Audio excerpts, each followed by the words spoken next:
Hello everyone. Welcome to Study IQ. My name is Shikha Puri and in this session we will discuss about the Registration Act 1908.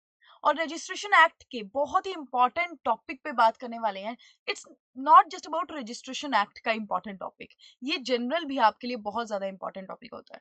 बहुत ही ज्यादा कई बार confusion ये रहता है कि देखिए ऐसे कौन से पर्टिकुलर डॉक्यूमेंट्स हैं जिनको रजिस्ट्रेशन करवाना है या फिर इसको रजिस्ट्रेशन नहीं करवाना है. अब जैसे घर की रजिस्ट्री होती है, जब आप ड्राइविंग कर रहे होते हैं तो वो रजिस्ट्री आपकी होती है, रजिस्ट्रेशन आपको करवानी होती है, हर चीज की होती है, मतलब गाड़ी की ड्राइविंग करते हो गाड़ी की रजिस्ट्रेशन.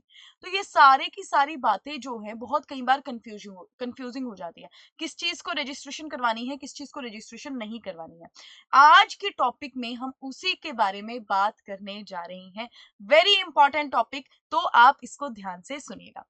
चलिए देखिए, उससे पहले बात करें तो एमपी जुडिशरी का जो एग्जाम है वो बहुत ही ज्यादा नजदीक है. ठीक है, उसके लिए हमारा स्टडी आईक्यू आपके लिए एक टेस्ट सीरीज लेकर आया है. You will get 7 मॉक्स. और देखिए हमेशा जो मॉक्स होते हैं ना, वो जुडिशरी की कह लीजिए, यूपीएससी कह लीजिए, B it any government exam, her exam के लिए बहुत ही ज्यादा इंपॉर्टेंट होते हैं. बिकॉज उससे आप फेमिलियर हो जाते हो एग्जाम के पैटर्न से, राइट. तो स्टडी आईक्यू इसी जो पहलू को मद्देनजर रखते हुए आपके लिए क्या लेकर आया है, आपके लिए जुडिशरी के एमपी जुडिशरी का प्री के लिए मॉक लेकर आया है, टेस्ट सीरीज लेकर आया है. The amount is very nominal, you can go and check it out in our website. अब बात करते हैं, you can connect with me in on my social media account, that is Insta, Telegram, Twitter और LinkedIn. जो PDF है वो आपको देखिए टेलीग्राम चैनल पर ही मिलेगी गाइस. ठीक है, तो चलिए अब बात करते हैं क्लासिफिकेशन ऑफ रजिस्ट्रेबल डॉक्यूमेंट्स की. हमने क्या, अभी मैंने आपको क्या बताया कि we will talk about registration. Registration क्या, कि रजिस्ट्री करवानी है. बहुत आपने सुना होगा कि मुझे ये घर की रजिस्ट्री करवानी है. ठीक है, तो उसी की ये बात यही होती है कि मुझे ये घर की रजिस्ट्री करवानी है, मतलब मुझे पर्टिकुलर डॉक्यूमेंट्स को रजिस्टर करवाना है. घर की रजिस्ट्री कैसे करवाओगे, ये घर है, इसको उठाकर लेकर जाइएगा क्या, नहीं, घर के डॉक्यूमेंट्स की रजिस्ट्री करवानी होती है. ठीक है, तो अब यही बात करेंगे कि कौन से सेक्शन है जो इस बारे में डील करते हैं. सेक्शन 17 ऑफ रजिस्ट्रेशन एक्ट बात करता है उन डॉक्यूमेंट्स के बारे में जिनकी रजिस्ट्रेशन करवाना बहुत ही ज्यादा कंपलसरी है. मतलब कंपलसरी लिखा है तो बहुत ही ज्यादा बोलने की जरूरत नहीं है, उनकी रजिस्ट्रेशन जो है कंपलसरी है.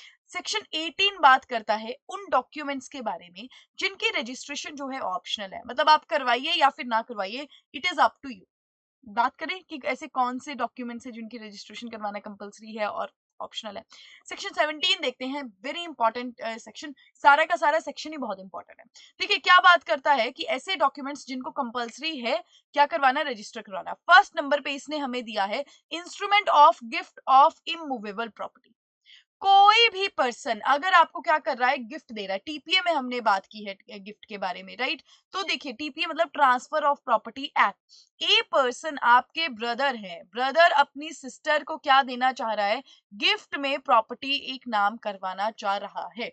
तो उस गिफ्ट का जो भी इंस्ट्रूमेंट होगा, इंस्ट्रूमेंट का मतलब कोई पर्टिकुलर डॉक्यूमेंट तो होगा ना, ऐसा ही नहीं कि गिफ्ट दे दिया जाएगा. जो भी डॉक्यूमेंट होगा उसको रजिस्टर करवाना बहुत ही ज्यादा कंपलसरी है. तो कोई भी किस सिनेरियो में, इमूवेबल प्रॉपर्टी के सिनेरियो में, मतलब अगर घर दिया जा रहा है, ये मैं गिफ्ट दे रहा हूँ, मतलब गिफ्ट तो हम आए दिन रोज दे रहे हैं. ठीक है, कि कोई पर्स दे रहा है, किसी को वॉलेट दे रहा है, टाई दे रहा है, ये सब चीजें क्या है, गिफ्ट है.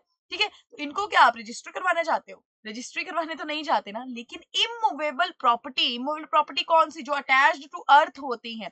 घर हमारा अटैच टू अर्थ होता है, राइट. जो इमूवेबल प्रॉपर्टी है उसकी भी डेफिनेशन रजिस्ट्रेशन में भी दी है, टीपीए में भी दी है, अलग अलग एक्ट्स में दी गई होती है. तो बात करें इमूवेबल प्रॉपर्टी को, अगर आपको किसी ने गिफ्ट दिया है उसको रजिस्ट्रेशन करवाना कंपलसरी है. सेकंड पॉइंट बहुत ही बड़ा है, पढ़ने बैठोगे देखना बहुत टेक्निकल सा लगेगा, थोड़ा सा पढ़ते हैं आपको उसी में आधे में ही रस्ते, आधे रास्ते में पता लगेगा कि मैम ये बहुत टेक्निकल है, इसका मतलब समझाओ. सीधे पढ़ते हैं. नॉन टेस्टामेंट्री इंस्ट्रूमेंट्स, डिक्री और order of court which are purporting to creation, assignment, declaration, existing, extinguish of any interest in any movable property worth rupees 100 and above, or by acknowledging receipt of payment of any consideration for creation, assignment, declaration or imitation of any right, title or interest. समझ आया, कुछ समझ आया? बहुत technical चीज आ जाती है समझ में, क्योंकि बेरक लैंग्वेज है भैया, बेरक लैंग्वेज को बहुत दिक्कत हो जाती है समझने में.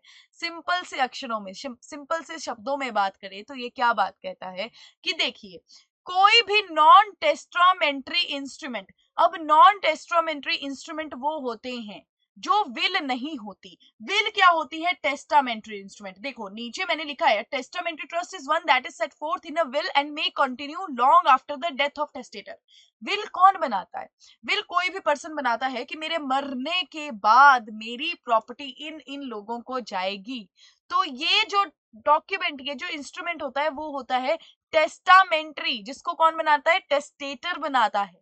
और नॉन टेस्टामेंट्री डॉक्यूमेंट्स वो होते हैं, इंस्ट्रूमेंट्स वो होते हैं जो लिविंग पर्संस के द्वारा होते हैं। अब यहां पर क्या बात की गई कि नॉन टेस्टामेंट्री डॉक्यूमेंट या फिर कोई ऑर्डर है, जज का कोई ऑर्डर आया, जज की कोई डिक्री आई, उसमें कितना क्लेम था, 100 रुपीज से वो अबव है, और उस डिक्री में क्या लिखा गया है, उस नॉन टेस्टामेंट्री इंस्ट्रूमेंट में क्या लिखा गया है, किसी का राइट या फिर एक्सटिंग्विश हो रहा है या फिर बन रहा है। एग्जाम्पल ले लें, ए और बी पर्सन है, वो गए थे कोर्ट में और इनका झगड़ा था एक पर्टिकुलर, ये मान लीजिए इस प्रॉपर्टी के रिगार्डिंग। ऑर्डर आया और ऑर्डर में लिखा गया कि ये जो घर है वो ए पर्सन के नाम आएगा। अब घर है तो घर की वैल्यू 100 रुपए से ज्यादा ही होगी, राइट। अब ये जो ऑर्डर आया है, ये जो डिक्री आई है, इसको रजिस्टर करवाना बहुत ही जरूरी है। क्यों? एक तो इसमें 100 रुपीज से ज्यादा क्लेम की बात हुई है, ज्यादा वैल्यू आई है। सेकंड, यहाँ पर टाइटल डिक्लेयर हो रहा है, यहाँ पर ए पर्सन का यहाँ पे क्या आ रहा है? टाइटल डिक्लेयर हो रहा है। अब यही मान लो, एक और एग्जांपल ले लो, मैं हूं, मैं आपको अपनी प्रॉपर्टी क्या कर रही हूँ? बेच रही हूँ। तो जब मैं आपको अपनी प्रॉपर्टी बेच रही हूँ तो मतलब मेरी उस प्रॉपर्टी में जितने भी राइट्स थे वो राइट अब मेरे पास नहीं हुए रहे। अब वो राइट्स मेरे से क्या हो जाएंगे? एक्सटिंग्विश हो जाएंगे और आपके पास वो राइट क्रिएट हो जाएंगे, आ जाएंगे। ऐसा अगर गेम चला है तो इसको भी, इस इंस्ट्रूमेंट को भी क्या करवाना पड़ेगा? हमें रजिस्टर करवाना पड़ेगा। तभी तो प्रॉपर्टी को क्या किया जाता है, जब आप घर खरीदते हो तो आपका एक टाइटल आया है, उसमें डिक्लेयर हुआ है, और 100 रुपए से नीचे का कभी आपके पास घर आया है क्या? नहीं आया है। तो देखिए 100 रुपए से ज्यादा की वैल्यू एंड आपका उसमें टाइटल बन रहा है, राइट। तो उसको फिर तभी आपको रजिस्टर करवाना पड़ जाता है, राइट। तो ये सब कुछ क्या हो जाते हैं? नॉन टेस्टामेंट्री जो भी इंस्ट्रूमेंट्स होते हैं या डिक्री और ऑर्डर ऑफ द कोर्ट जो 100 रुपए से ज्यादा होते हैं, जिसमें किसी का टाइटल डिक्लेयर होता है या फिर एक्सटिंग्विश होते हैं, किसी के राइट्स क्रिएट होते हैं, उसको भी रजिस्टर करवाना इंपॉर्टेंट हो जाता है। बस इतनी सी बात यहाँ पर बोली गई है। नेक्स्ट आ जाइए, नेक्स्ट बात करता है non testamentary instruments which acknowledge the receipt और payment of any consideration on account of the creation declaration assignment. यहाँ पर क्या बात की गई है? यहाँ पर बात की गई है, ए पर्सन है, ए पर्सन ने मुझे, शिखा को, अपना घर बेचा और मान लो 10 करोड़ में बेचा। मैं भी बहुत पैसे वाली हूँ, हाइपोथेटिकल सिचुएशन है, मत समझना इतना पैसा नहीं है जनाब मेरे पास, ठीक है। मतलब जिन्होंने मुझे बेचा उन्होंने 10 करोड़ का बेचा। मान लो मैंने दिल्ली के बहुत ही मिड पॉइंट में या फिर मैंने चंडीगढ़ के बहुत ही मिड पॉइंट में पॉश एरिया में जमीन खरीदी है भाई, बहुत महंगी प्रॉपर्टीज होती है वहां पे। तो मैंने ये घर खरीदा 10 करोड़ में। अब जब मैंने ये 10 करोड़ में घर खरीदा तो रिसिप्ट मेरे पास आएगी ना, रिसिप्ट आएगी। तो अब ये जब रिसिप्ट आएगी, इस रिसिप्ट को भी क्या करवाना होता है? इसको भी आपको रजिस्टर करवाना है, राइट। ये जो रिसिप्ट आई, ये पैसों की जो भी रिसिप्ट आई, इसको क्या करवाना है? रजिस्टर करवाना है। ये हमारा लॉ बात करता है। नेक्स्ट आ जाएगी लीज के बारे में बात की गई। ये भी बहुत ज्यादा ही कंफ्यूजिंग चीज होती है कि क्या लीज को, लीज के जो डॉक्यूमेंट्स होते हैं उनको रजिस्टर करवाना इंपॉर्टेंट होता है या फिर नहीं होता, कंपल्सरी होता है या फिर मैंडेटरी होता है। अब लॉ क्या बात करता है? सेक्शन 17 बात करता है कि लीज जो है, जो एक्सीड करती है 1 साल की। अब आपने सुना होगा पुराने टाइम में ऐसा होता था, लीज जो थी 100 साल तक दी जाती थी, ठीक है। तो जो भी लीज 1 साल से ज्यादा जिसका टाइम पीरियड है उसको रजिस्ट्रेशन करवाना होगा। लेकिन यहाँ पर एग्जम्पशन एक दे दी गई है। एग्जम्पशन क्या कहती है? एग्जम्पशन माने कि मतलब ऐसी ऐसी चीज कि हाँ ये तो आपको प्रोवाइड किया गया है लेकिन एग्जाम आपको किसी चीज के लिए कर दिया गया है कि आप ये नहीं भी करोगे तो भी चलेगा। अब वो एग्जम्पशन क्या आ गई कि लीज अगर 5 साल से ज्यादा की नहीं है, मतलब 2015 से लेकर आपने 2020 तक की लीज बनाई है, अब ये 5 साल से ज्यादा की नहीं है, राइट। 2000 कितना कर लें, 15 से 17 तक कर लो, ठीक है। 17 तक ही कर लो। तो 2015 से 2017 तक की आपने लीज बनाई, तो ये क्या हुआ? 5 साल से कम की लीज है, 1 साल से लेकिन ज्यादा है, 5 साल से लेकिन कम की है, लेकिन तब भी ठीक है, इसको एग्जाम्प्ट कर दिया गया है कि इसकी आपको रजिस्ट्रेशन करवाने की जरूरत नहीं है। देखिए क्यों कि अगर इस, देखिए जो एनुअल रेट है वो कितना है, हर 50 रुपीज से ज्यादा नहीं है। एनुअल, एनुअल माने सालाना, सालाना इतना कभी रेंट हो सकता है क्या 50 रुपए से कम? तो उसको एग्जाम्प्ट कर दिया कि भाई देखो, अगर आपकी क्या है लीज 5 साल से कम की है, एनुअल रेट 50 रुपए है, उसको मत करवाओ रजिस्टर। इतना कभी भी नहीं होता। मतलब मीनवाइल यही कह दिया कि आपको करवाने की जरूरत है। क्या करवाने की जरूरत है? रजिस्टर करवाने की जरूरत है लीज को, जो 1 साल से जो है एक्सीड कर जाती है, जो भी लीजेस। नेक्स्ट बात की है contract for transfer of immovable property for a consideration as per section 53A of TPT. TPA में जो भी कॉन्ट्रैक्ट्स की बात हुई है इमूवेबल प्रॉपर्टी के, उनको भी आपको रजिस्ट्रेशन करवाना इंपॉर्टेंट हो जाता है after commencement of registration act, ये बात की गई है। नेक्स्ट अगर हमने क्या देख लिया, हमने सेक्शन 17 में देख लिया, लीज के बारे में देखा। हमने देखा कि देखिए सर, सबसे पहले हमने देखा कि इमूवेबल प्रॉपर्टी का जो भी इंस्ट्रूमेंट होगा उसको रजिस्टर करवाना है। सेकंड हमने देखा कि जो वहां पर भी नॉन टेस्टामेंट्री इंस्ट्रूमेंट है या फिर कोई भी डिक्री है, ऑर्डर है, उसमें आपका 100 रुपीज से अबव और किसी का टाइटल डिक्लेयर हो रहा है, राइट एक्सटिंग्विश हो रहे हैं, वहां पर भी उसको क्या करवाना पड़ेगा? रजिस्टर करवाना पड़ेगा। फिर हमने बात की कि देखिए रिसिप्ट जो होती है उसको भी रजिस्ट्रेशन करवानी पड़ेगी, लीज जो है उसको रजिस्ट्रेशन करवाना पड़ेगा। अब सेक्शन 17 में ही बोला गया है कि कुछ चीजें ऐसी हैं जहां पर आपको रजिस्ट्रेशन करवाना इंपॉर्टेंट नहीं है। Nothing in section 17 related to non testamentary documents applies to any composition or compromise deed. कोई कॉम्प्रोमाइज हुई है, ए और बी भाई भाई आपस में लड़ रहे हैं प्रॉपर्टी को लेकर, चले गए कोर्ट, लेकिन वहां पर कॉम्प्रोमाइज हो गया, अब उस कॉम्प्रोमाइज डीड को रजिस्ट्रेशन करवाने की जरूरत नहीं है। कंपनीज के केस में, ज्वाइंट स्टॉक कंपनी में जो भी इंस्ट्रूमेंट होगा शेयर्स का, आप शेयर खरीदते हो ना, कंपनी लॉ में ये बहुत ही अच्छे से डीप डेप्थ में ये बातें की गई हैं, स्टॉक्स के बारे में, डिबेंचर्स के बारे में, इंडोर्समेंट के बारे में। ठीक है, तो देखिए कंपनी, कोई जॉइंट स्टॉक कंपनी है, उसके जो भी शेयर्स हैं और आपको उसका इंस्ट्रूमेंट मिला हुआ है, उसको रजिस्टर करवाने की जरूरत नहीं है। कंपनी के डिबेंचर, कंपनी के इंडोर्समेंट को रजिस्ट्रेशन करवाने की जरूरत आपको नहीं है। कोई भी ग्रांट आपको इमूवेबल प्रॉपर्टी जो है वो किससे मिली है? गवर्नमेंट से द्वारा। भैया अगर गवर्नमेंट से आपको कुछ भी चीज मिला है उसको रजिस्टर करवाने की क्या जरूरत है? वो तो गवर्नमेंट ने दिया है। ठीक है, वो तो पहले ही प्रूव्ड है कि हाँ ये चीज है, गवर्नमेंट ने दी है। तो गवर्नमेंट ने कोई भी चीज क्या की है, आपको ग्रांट की है इमूवेबल प्रॉपर्टी, तो उसको भी रजिस्टर करवाना जरूरत नहीं है। Any instrument of partition made by revenue officer, revenue officer के पास भाई भाई गए और उन्होंने बोला कि ये घर है, इसको पार्टीशन कीजिए, ठीक है, ये जगहें हैं हमारे पास और इनको पार्टीशन कीजिए। तो रेवेन्यू ऑफिसर ने जो भी ऑर्डर दिया होगा पार्टीशन का, उसको भी उसको भी क्या करवाने की जरूरत नहीं है? रजिस्ट्रेशन करवाने की जरूरत नहीं है। Any certificate of sale granted to the purchaser of any property sold by public auction by a civil or revenue officer.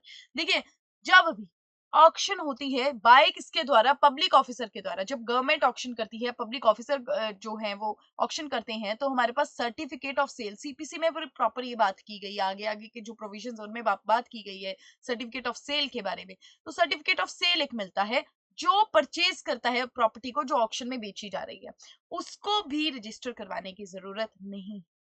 तो कौन से? कॉम्प्रोमाइज डीड को नहीं, ज्वाइंट स्टॉक कंपनी में शेयर्स के, इंडोर्समेंट के, डिबेंचर्स को, उनको करवाने की जरूरत नहीं है रजिस्ट्रेशन। इमूवेबल प्रॉपर्टी अगर ग्रांट आपको की है गवर्नमेंट के द्वारा, पार्टीशन की है रेवेन्यू ऑफिसर ने, तब तब अभी आपको क्या करवाने की जरूरत नहीं है? रजिस्ट्रेशन करवाने की जरूरत नहीं है। सेक्शन 18। अब सेक्शन 18 बहुत इंपॉर्टेंट है। सेक्शन 18 बात करता है ऑप्शनल रजिस्ट्रेशन के बारे में, कि ऐसे कौन से डॉक्यूमेंट्स हैं जिनको आप करवाओ या फिर ना करवाओ, तुम्हारी मर्जी बंधु। ठीक है, तुम करवाओ उसको रजिस्टर या फिर ना करवाओ, आपकी मर्जी है, जैसा करना है कर लो भाई मेरे। तो देखिए कौन से हैं डॉक्यूमेंट्स। अडॉप्शन डीड, जब आप अडॉप्शन करते हो, जब जिसे बच्चों को जब अडॉप्ट किया जाता है तो एक अडॉप्शन डीड बनती है, उसको आपको रजिस्टर नहीं करवाना है, करवाइए, आपकी मर्जी, ऑप्शन है। Instrument relating to shares in joint stock company हमने देख लिया, डिवेंचर्स हमने देख लिया, विल, इस पूरे सेक्शन में जो मोस्ट इंपॉर्टेंट चीज है वो विल है। इसको लेकर ही बहुत ज्यादा झगड़े हैं, बहुत झगड़े हैं आए दिन, जब केसेस चलते हैं ना विल के, तो ये इशू बन ही जाता है। ये तो विल रजिस्टर्ड विल है, ठीक है, इसको ज्यादा माना जाए कि अनरजिस्टर्ड वाली को माना जाए, बहुत ही ज्यादा झगड़े हैं। तो देखो अब यहाँ पर एक बात तो आप पक्की कर लो कि सेक्शन 18 हमारा रजिस्ट्रेशन एक्ट का कहता है कि विल को रजिस्टर करवाना जरूरत नहीं है, ये ऑप्शनल रजिस्ट्रेशन में आता है। ठीक है, lease of immovable property not exceeding 1 year, ये हमने देख लिया। डॉक्यूमेंट ऑफ पास्ट ट्रांजेक्शन, कोई भी डॉक्यूमेंट, कोई पुरानी ट्रांजेक्शन का डॉक्यूमेंट है, उसको भी रजिस्टर करवाना जरूरत नहीं है। नेक्स्ट आ जाइए, that is power of attorney with respect to movable property. Movable property का आपके पास पावर ऑफ अटॉर्नी है, ये मूवेबल प्रॉपर्टी है, पेन है, ये कोई पेन है, ऑब्वियसली पेन है, ये मूवेबल प्रॉपर्टी, और भी कोई मूवेबल प्रॉपर्टी है, उसकी अगर पावर ऑफ अटॉर्नी आपके पास है तो उसको भी रजिस्टर करवाने की जरूरत नहीं है। डिक्री और order of court compromising on movable property value below 100, हमने देख लिया ना कि जो भी डिक्री होगी 100 रुपीज से अबव होगी, वो क्या होगा, उसको तो करवाने की जरूरत है रजिस्टर, लेकिन अगर 100 रुपीज से कम हो गया उसको करवाने की जरूरत नहीं है। सर्टिफिकेट ऑफ सेल ग्रांटेड देख लिया हमने, एग्रीमेंट ऑफ मॉर्टगेज को करवाने की जरूरत नहीं है। Promissory note negotiable instrument act में बहुत डेप्थ में बात की गई है, प्रोमिसरी नोट को भी करवाने की जरूरत नहीं है, हमारा क्या registration. Instrument of partition by revenue officer भी देख लिया, और grant of immovable property by government भी देख लिया। तो देखो आज आपका ये चीज तो क्लियर हो गया कि किस चीज को रजिस्टर करवाना है, किस डॉक्यूमेंट को, और किस डॉक्यूमेंट को रजिस्टर नहीं करवाना, राइट। अब हम बात करते हैं कुछ केस लॉज के बारे में। हफीजा बीबी एंड अदर्स वर्सेस शेख फारिद, बहुत ही इंपॉर्टेंट लैंडमार्क जजमेंट है ये। लेकिन इस जजमेंट का केस क्या आ गया है कि आगे आगे बहुत कॉन्ट्राडिक्टरी जजमेंट्स भी आई हैं, लेकिन इस जजमेंट को पढ़ते हैं क्योंकि ये लैंडमार्क जजमेंट है हमारी। ये जजमेंट क्या बोलती है, ठीक है, हमने अपने यहाँ पे हमने हिंदू उसमें क्या देखा कि जब आप गिफ्ट दे रहे हो किसी को, गिफ्ट किसका दे रहे हो, इमूवेबल प्रॉपर्टी के लिए गिफ्ट दे रहे हो, उसको आपको रजिस्ट्रेशन करवानी मैंडेटरी है, उसको आपको रजिस्टर करवाना है। लेकिन मुस्लिम लॉ में, मुस्लिम में अगर कोई किसी को गिफ्ट दे रहा है इमूवेबल प्रॉपर्टी, तो उसको रजिस्टर अगर नहीं भी होगी तो वो वैलिड मानी जाएगी। ये इस केस में बात की गई थी, बहुत लैंडमार्क जजमेंट। नेक्स्ट जजमेंट पे आ जाइए, that is Korukonda Rao and others versus Korukonda Annapurna Sampath Kumar. ये हमारी LL 2021 supreme court page number 530, बहुत ही रीसेंट जजमेंट है, 2021 के जजमेंट। और इस जजमेंट में क्या बात की गई कि family settlement document which merely sets out the existing arrangement and past transaction will not be compulsory registrable under section 17(1)(b) of registration act if it doesn't by itself create, declares, limits or extinguishes right in the immutable property। कि कोई भी family settlement हुई, मान लीजिए दो तीन भाई हैं, ए है, बी है, सी है, ये तीनों दो भाई एक बहन। अब इन्होंने अपनी जो सेटलमेंट की, फैमिली सेटलमेंट कैसे की कि तेरे पास फर्नीचर आ गया, तेरे पास ये आ गया, तेरे पास ये आ गया, इस टाइप की अरेंजमेंट को क्या रजिस्ट्रेशन करवाना जरूरी है? नहीं। अगर वो कोई भी ऐसी अरेंजमेंट टाइटल को डिक्लेयर नहीं करती, मतलब यहाँ पर अगर मान लो अलग अलग प्रॉपर्टीज होती, मुंबई में इनकी प्रॉपर्टीज होती, राजस्थान में होती, दिल्ली में होती, और हर प्रॉपर्टी का एक टाइटल बन जाता कि मुंबई वाली ए के नाम, राजस्थान वाली बी के नाम, तब तो रजिस्ट्रेशन करवाना जरूरी होता है। लेकिन अगर टाइटल ही नहीं बना एक फैमिली अरेंजमेंट में, तो उनको रजिस्ट्रेशन करवाना कंपलसरी नहीं है। ये हमारा केस लॉ बात करता है। तो आई होप आज आपको रजिस्ट्रेशन के बारे में समझ में आ गया होगा कि भैया किस डॉक्यूमेंट्स को रजिस्टर करवाना है, किन डॉक्यूमेंट्स को रजिस्टर नहीं करवाना है, राइट।